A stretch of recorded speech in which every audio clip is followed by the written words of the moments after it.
नमस्कार। बिहार विधानसभा में इस समय मानसून का सत्र चल रहा है, लेकिन आरजेडी के खेमे में देखा जाए तो लगातार आपसी तनातनी का माहौल बन रहा है। लगातार ऐसा लगता है कि आरजेडी खेमा जो है वो कमज़ोर होता हुआ दिखाई पड़ता है। और सबसे महत्वपूर्ण बात कि बिहार में जो विधानसभा का मानसून सत्र चल रहा है उसमें नेता प्रतिपक्ष यानी तेजस्वी यादव नजर नहीं आ रहे हैं, जो लगातार सवालों के घेरे में आता हुआ दिखाई पड़ता है। इन तमाम मुद्दों पर बात करेंगे, लेकिन सबसे बड़ी बात की जो आरजेडी के सबसे बड़े चेहरे हुआ करते थे, यानी राष्ट्रीय जनता दल के जो सबसे बड़े प्रवक्ताओं में से एक थे मृत्युंजय तिवारी, जिस तरीके से उन्होंने बीती 16 जुलाई को अपना इस्तीफा दिया। अब जो महत्वपूर्ण और बड़ी खबर आ रही है कि वो बीजेपी का दामन थामते हुए दिखाई पड़ सकते हैं, यानी आरजेडी को एक और बड़ा झटका लगता हुआ दिखाई पड़ सकता है, क्योंकि इससे पहले ऋतु जायसवाल बीजेपी में शामिल हो चुकी हैं।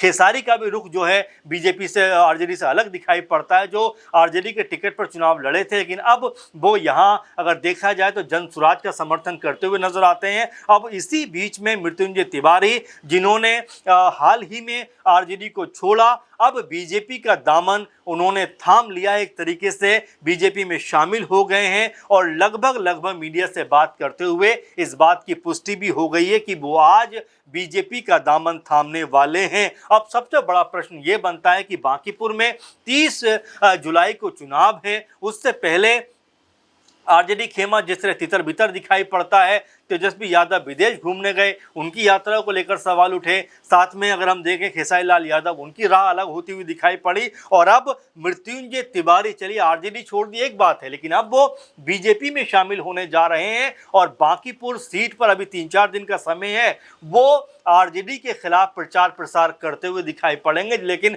ये भी आप मानकर चलिए कि क्या अब आरजेडी का जो बिखराव है उसको कोई रोक नहीं पा रहा है? क्या लालू यादव जो मजबूत नेता रहे, आरजेडी को उन्होंने इस्टेब्लिश किया, स्थापना की, उसको लेकर भी ये कहा जा रहा है कि लालू यादव का प्रभाव पूरी तरीके से खत्म हो गया। 5 जुलाई को जो स्थापना दिवस मनाया जाता है आरजेडी का, लेकिन तेजस्वी यादव को बाहर जाना था, इसलिए वो स्थापना दिवस 4 दिन पहले 1 जुलाई को मना लिया गया। इसको लेकर भी तमाम सारे लोगों ने कहा कि भाई आखिर क्या अब पार्टी से बड़े भी तेजस्वी यादव होते हुए दिखाई पड़ते हैं? पहले ये देखा जाता था कि पार्टी के तमाम कार्यक्रमों को देखकर टिकट बुक की जाती थी। अब टिकट जब बुक हो गया तो पार्टी के कार्यक्रम उनके तहत कराए जा रहे हैं, जो अपने आप में सवालों के घेरे में दिखाई पड़ता है, क्योंकि आरजेडी का एक बड़ा खेमा लगातार नाराज दिखाई पड़ रहा है। क्योंकि रेखा गुप्ता को जब आरजेडी के टिकट पर चुनावी मैदान में उतारा गया बांकीपुर सीट से, तब भी सवाल उठे कि आखिर उनको क्यों टिकट दिया गया। आरजेडी का एक वर्ग लगातार नाराज रहा। जब उनका नामांकन होता हुआ दिखाई पड़ा तब भी आरजेडी का कोई बड़ा चेहरा उनके साथ में नहीं था। अब जब लगातार बीजेपी की तरफ से बांकीपुर सीट के ऊपर प्रचार प्रसार किया जा रहा है, अपना दावा मजबूत किया जा रहा है, तो वहां पर आरजेडी अपनी कोई बड़ी लीडरशिप के साथ में वहां पर नजर नहीं आती। साथ में तेजस्वी यादव की भूमिका को लेकर सवाल उठते हैं कि आखिर वो कहां गायब हैं, क्यों विधानसभा में नहीं आ रहे हैं, क्यों अहम मुद्दों पर अपना जो ओपिनियन है वो रखते हुए नजर नहीं आ रहे। यानी कि तेजस्वी यादव को लेकर तमाम तरह के सवाल यहां पर उठते हुए दिखाई पड़ते हैं। आपको बता दें कि बीते 20 सालों से मृत्युंजय तिवारी लगातार आरजेडी के सबसे मजबूत सिपाहियों में से एक रहे थे, ताकतवर चेहरों में से एक रहे थे। आखिरकार ऐसी क्या वजह हुई जो वो आरजेडी को छोड़ते हुए दिखाई पड़े और अब बीजेपी में शामिल होते हुए नजर आ रहे हैं? यानी कि क्या उनके दिल में कोई बड़ी ठेस लगी है? यहां तक उन्होंने कहा कि तेजस्वी यादव जो है वो अब चाटुकारों से घिरे हुए हैं, वो ऐसे लोगों से घिरे हुए हैं जो सही को सही और गलत को गलत नहीं कह पा रहे हैं। यहाँ तक मृत्युंजय जो तिवारी हैं वो कहते हुए नजर आते हैं कि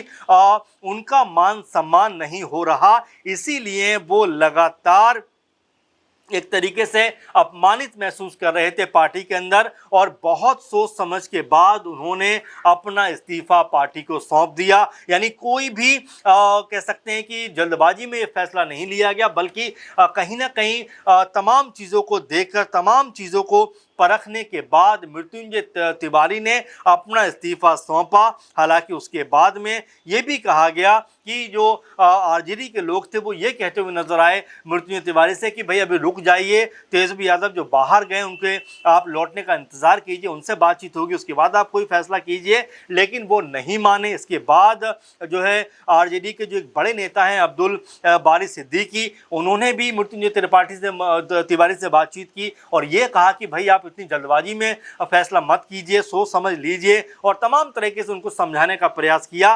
लेकिन मृत्युंजय तिवारी ने कहा कि नहीं, इसकी कोई ज़रूरत नहीं है, अब मुझे मेरे निर्णय से, मेरे फैसले से कोई डिगाने वाला नहीं है, मैंने जो फैसला कर लिया है मैं उस फैसले के साथ में रहूँगा। यानी कि उन्होंने पार्टी से जो अलग होने का मन बनाया उस पे वो अडिग हैं, और आज जब बीजेपी में वो शामिल हो रहे हैं तो यहाँ पर इसको एक बड़े झटके के तौर पर भी देखा जा रहा है कि क्या आरजेडी खेमा इसी तरह से दरकता रहेगा, टूटता रहेगा?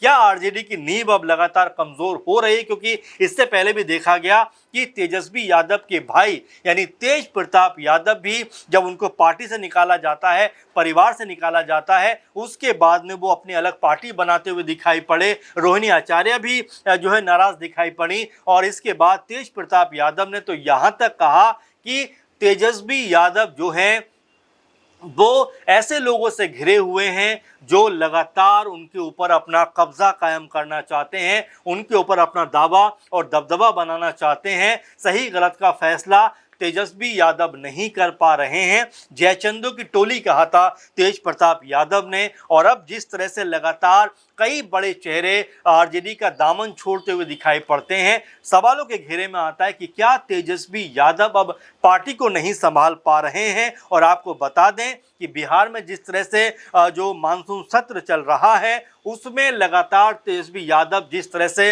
अनुपस्थित हैं, उसको लेकर सत्ता पक्ष ये कह रहा है कि भाई तमाम महत्वपूर्ण विषयों पर चर्चा होनी है या हो रही है, लेकिन तेजस्वी यादव आखिर कहाँ गायब हैं? उनको ऐसे अहम चर्चाओं में शामिल होना चाहिए, लेकिन वो आखिर क्यों नहीं आ रहे, ये अपने आप में बड़ा सवाल बनता हुआ दिखाई पड़ता है। लेकिन अब जिस तरीके से मृत्युंजय तिवारी बीजेपी में लगभग शामिल हो गए हैं, बीजेपी में वो पहुंच गए हैं, तो ये आरजेडी खेमे को अब समझने की ज़रूरत है कि उनके बड़े बड़े नेता आखिर उनसे क्यों खफा दिखाई पड़ते हैं। अभी हाल ही में एक और सांसद आरजेडी के सम्राट चौधरी से बात करते हुए नजर आ रहे थे, जो बिहार के मुख्यमंत्री हैं, और जिस तरह से वो झुककर उनको नमस्कार कर रहे थे उसको लेकर भी कई लोग कह रहे थे कि क्या अब वो भी आरजेडी का दामन छोड़ने वाले हैं। तो जिस तरह की स्थिति अब बिहार में और खासकर आरजेडी में बन रही है उसको संभालना तेजस्वी यादव के लिए बहुत ज्यादा जरूरी है, नहीं तो पार्टी में एक बड़ा बिखराव आता हुआ दिखाई पड़ेगा।